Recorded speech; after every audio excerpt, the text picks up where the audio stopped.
নমস্কার, একটি নতুন ভিডিও নিয়ে চলে এলাম। আপনারা বিভিন্ন জায়গায় ফাইল দেন, তাদের উদ্দেশ্য করে বলছি। যারা ফাইল নেন, তারা না বুঝে কাস্টমারের ফাইলগুলো এত পরিমাণে আপনারা ইনকোয়ারি করেন যে কাস্টমারের পরবর্তী সময় লোন পাওয়া একটা মুশকিল হয়ে যায়। দেখুন, প্রত্যেকটা ব্যাংক, প্রত্যেকটা ফাইন্যান্সের নিজস্ব কিছু পলিসি রয়েছে। পলিসির বাইরে কোনো মতেই কোনো লোন হবে না। তাই শুধু ফাইলগুলো নিয়ে ম্যাক্সিমাম ইনকোয়ারি করিয়ে প্রোফাইলটা নষ্ট করে দিয়ে কোনো লাভ নেই। ঠিক আছে? কাস্টমারের প্রোফাইলটা ভালো করে অ্যানালাইজ করুন যে ওনার কোথা থেকে হতে পারে বা না হতে পারে। আপনারা এমনভাবে বলেন যে মনে হচ্ছে ব্যাংক আপনার নিজস্ব সম্পত্তি, আপনি 100% করিয়ে দেবেন। আরেকটা কথা, যে আপনারা বলেন যে এত% সুদে লোন করিয়ে দেবো। দেখুন, ব্যাংকের একটা নির্দিষ্ট সুদের রেঞ্জ আছে। প্রত্যেকটা ব্যাংক, প্রত্যেকটা ফাইন্যান্সের সুদের হার আলাদা। তাই আপনারা অনেক কাস্টমারকে বিভ্রান্ত করছেন যে আমি এত% আপনাকে করিয়ে দেবো, এবং অনেকে আমার কাছে যখন ফাইল পাঠান, কাস্টমার বলে এত% করে দেবে বলে, যে এটা একদম ভুল ধারণা। ওটা নির্ভর করে আপনার প্রোফাইলের উপরে।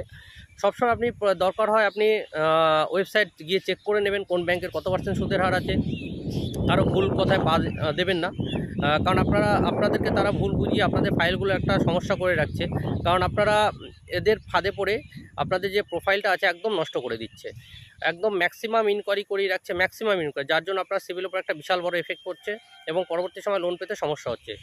আর আপনাদেরও একটা ভুল আছে, কারণ আপনারা সঠিক জায়গায় আসছেন না। সঠিক জায়গায় না আসার জন্য আপনাদের এই ভুলগুলো। তো যাই হোক, পেজটা ফলো করে রাখবেন এবং শেয়ার করে দেবেন, সবাইকে সতর্ক করে দেবেন, কাউকে অ্যাডভান্স দেবেন না। ধন্যবাদ।